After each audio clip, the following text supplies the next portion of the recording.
Welcome to China in Focus. I'm Tiffany Meyer. Our top story, President Biden calling to triple tariffs on Chinese steel and aluminum. This as he doubles down on wooing voters in Pennsylvania, a key battleground state. Then I'm calling on her to consider tripling the tariff rates for both steel imports and aluminum imports from China. A step forward in Florida's battle with communism. Governor Ron DeSantis signing a law to educate students on the dangers of communism. A phone call between Washington and Beijing resumed after a 17-month hold. U.S. Secretary of Defense Lloyd Austin speaking with his Chinese counterpart over the phone. What's on the agenda? And Morgan Stanley is planning its biggest layoffs in years in Hong Kong and mainland China. The move drawing attention to China's investment environment.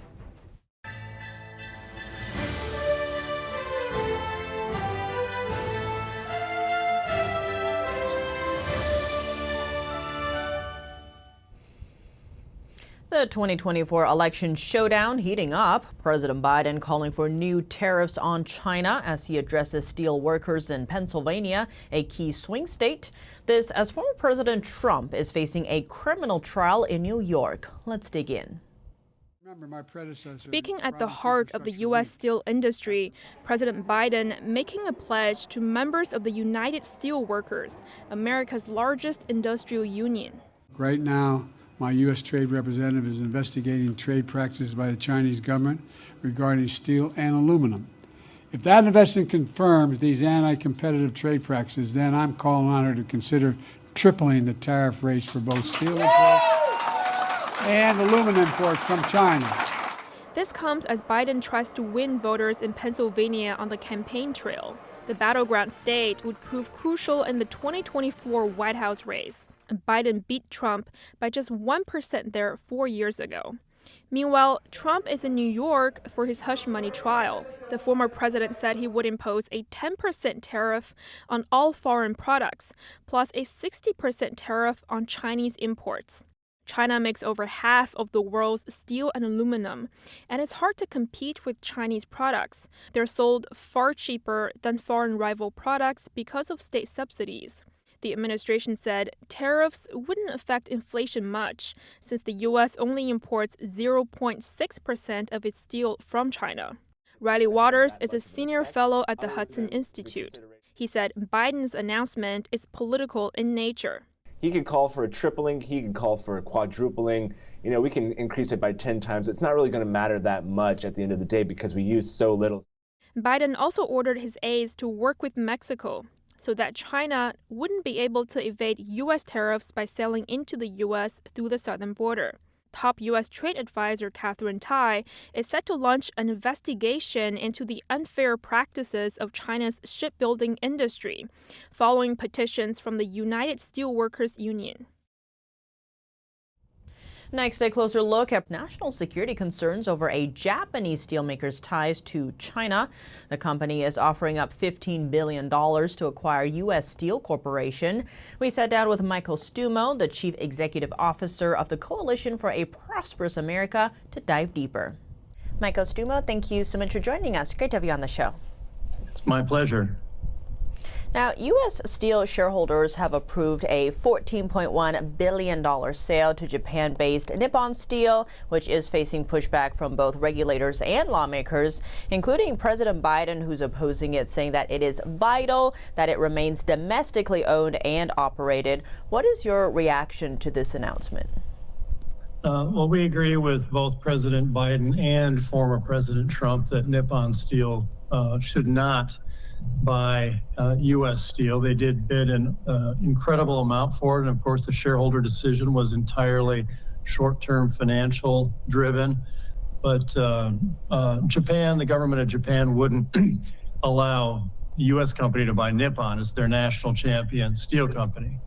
And Nippon is a problem with regard to helping build China's steel industry. They still have steel. They still have joint ventures in China, including with some problematic military, shipbuilding, and potential human rights companies.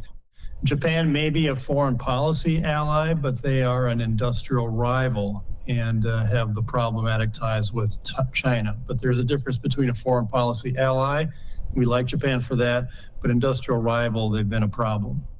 Now, we did just see recently Treasury Secretary Janet Yellen go to China for a visit that was following a slew of U.S. CEOs going there. At the time, Chinese regime head, Xi Jinping told them that China's growth prospects remain bright. Now, we did just see that China's economy grew faster than expected in March. How do you read all of this? Well, first, Secretary Yellen, it was an unfortunate visit. It's just thousands of hours of wasted high-level official time in the U.S. It could be spent on something else and will go nowhere. China's growth of exceeding expectations, look, that's a government figure. It can't be trusted. There is, they set their targets. It's not like GDP is an output, GDP is an input. They have to work really hard to make that target and make the math work, and you can't trust that among other numbers. Look, China is very much at risk economically because their real estate sector has crashed with bad debt and excessive building. Their infrastructure building sector has crashed from bad debt and overbuilding. Their internal consumption, household consumption as a share of GDP is very low, which means they don't consume much of what they produce. The only thing that's left is massive reliance on exports, massive reliance on shipping their overproduction to the rest of the world, whether it's the US or the EU or the Belt Road countries. And so they've doubled their trade surplus recently, which looks like a strength, but it means that's all they've got for growth now, is to increasingly just dump all their overproduction that they're not consuming on the rest of the world and displace everybody else's workers. So I don't trust that number. At some point, China's even going to have problems with their exporting, BYD cars on massive container ships around the world because they're going to be taking out even more of other countries' economies. We are in China shock 2.0 right now in the U.S., and Yellen is going to have to recognize that. Michael Stumo, thank you so much for your time. Thanks for having me. A strike at communist influence spreading in the U.S. by educating the next generation. Florida Governor Ron DeSantis signing a bill into law Wednesday. It would require public schools in Florida to educate students on the history and dangers of communism, both in the U.S. and foreign countries, plus the rising threat of communism in the U.S.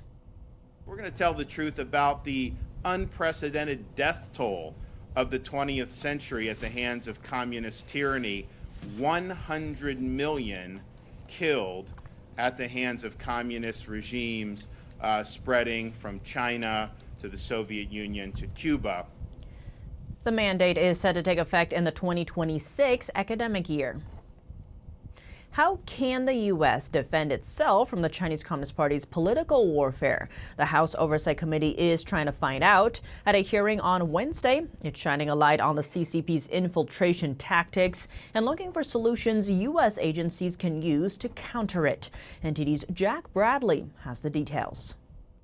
The House Oversight Committee has launched an investigation into the Chinese regime's harmful influence here in the U.S.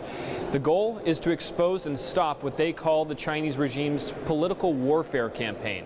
Members of Congress and a panel of experts dove into areas like education, where the Chinese Communist Party has set up so-called Confucius schools and institutes, from preschool to college, to spread the party's propaganda and praise communism. Other topics included the Chinese regime's attempts to sabotage American agriculture, technology, and business, even going so far as to threaten the Chinese diaspora. There's transnational repression occurring. We had a hearing with regard to that issue where they're going after dissidents, they're going after critics of the regime. They're going after Tibetans and Uyghurs and other minorities, Hong Kongers who live in the U.S. For years, China, or CCP, China, has pretended to be our friend, all the while undermining every institution we have. Shenyun Performing Arts has long been the target of the Chinese regime because it displays what China was like before communism. and many of the performers practice Falun Gong, a spiritual discipline based on truthfulness, compassion, and tolerance, which is persecuted by the Chinese regime. Theaters received emails threatening mass shootings and bombings if they refused to cancel Xianxiang performances. Xianxiang has reported multiple instances where the tires of their tour buses have been slashed. They are frankly criminal acts by a foreign government against our people on our soil. This is something that has to be prioritized with a response in the bilateral relationship with the PRC, rather than a shoulder shrug or something that we kind of quietly say that we talked about later. Uses our own media. One good example is its attack on the Falun Gong. It's basically convinced the entire academic university system in the United States that they are a brainwashed cult. They've done the same thing to our media institutions. And so, you know, that is the way they do it, is by controlling our own narratives within the United States. You're saying that they're not a brainwashed cult? I think they're just a group of people that are dissidents of the Chinese Communist regime. Yeah, I agree with you too. They put on a pretty cool dance routine. It's pretty cool. The committee says it will continue to expose and combat the threats that the Chinese regime poses to U.S. national security. Reporting from Washington, D.C., Jack Bradley, NTD News. Chinese aggression raising military tensions in the Indo-Pacific. The U.S. and Chinese defense ministers just spoke over the phone for the first time in more than a year and a half. The Pentagon's press secretary provided more details last Sunday.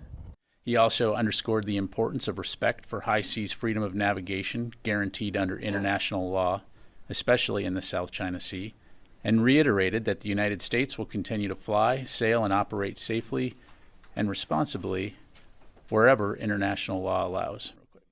Hours after the talk, the U.S. Navy sent a military aircraft flying through the Taiwan Strait, adding the plane transited in international airspace.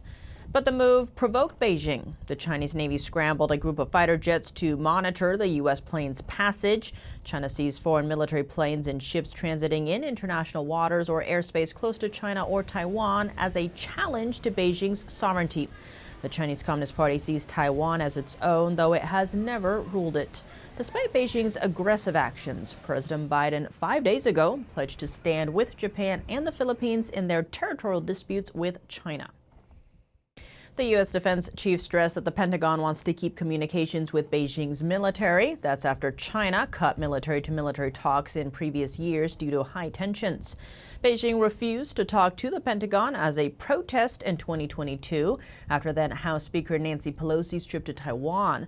China also turned down another communication request from the Pentagon after the U.S. shot down an alleged Chinese spy balloon last February after it flew across America. An election closely watched by the U.S., China, and Australia. It's happening in a Pacific nation called the Solomon Islands. Washington and Beijing have been competing for influence there because it sits on a strategic location, 1,000 miles off the coast of Australia. In 2022, a security pact between China and the Solomon Islands raised red flags in the West, sparking concerns about a potential Chinese military base off of Australia's coast. A Solomon Islands voter also expressed concerns. The fact that we didn't know really actually what the security pact contains is still a big question mark to me. Yeah. Under the current prime minister, the Solomon Islands cut ties with Taiwan and recognized Beijing instead. That's on top of the security deal with China. China has poured tens of millions of dollars into a development fund used by the Solomon Islands politicians. Critics accuse Beijing of using it as a slush fund to curry favor with politicians. If re-elected, the Solomon Islands' current prime minister has pledged to bolster ties with China. Would the rush of stock market trading be the same without red and green prices lighting up exchange boards in real time? China is set to stop releasing real-time trading volume data in its 3 top exchanges starting mid-May. Authorities said the new policy seeks to tackle market volatility. The data includes the buying, selling, and total turnover of A shares. The term A shares refers to the stock of China-based businesses and trade transactions done in Chinese currency, the yuan. Meaning China's 3 major exchanges, Hong Kong, Shanghai, and Shenzhen, will stop disclosing the data during trading hours and will only make it available after markets close. Hong Kong-based Trade Research Director Stephen Tam says the new rule lowers the transparency and visibility of the market. Real-time data is critical for investors, especially for hedge funds. It reflects the real-time investor sentiment and helps investors make quick decisions. Last year, Chinese authorities also stopped publishing the country's youth unemployment rate after it topped 21%. China resumed sharing that data earlier this year, announcing the figure had dropped to 5%. Experts have called the staggering change hard to believe.